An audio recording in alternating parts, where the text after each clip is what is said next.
वर्तमान सबुठ बड़ दुखद खबर मिहिर दास को परलोक होईची।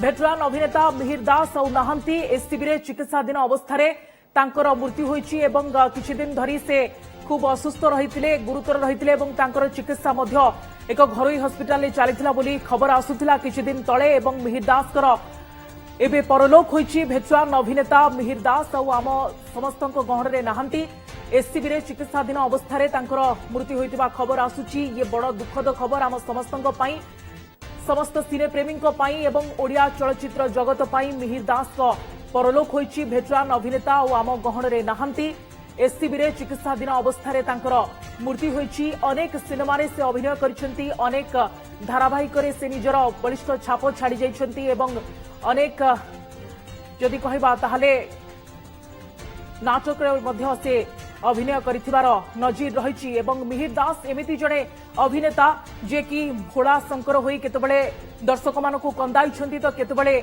कॉमेडी रोल रे आसी समस्तंकु से हसाइछंती मध्य हास्य अभिनेता हिसाब रे।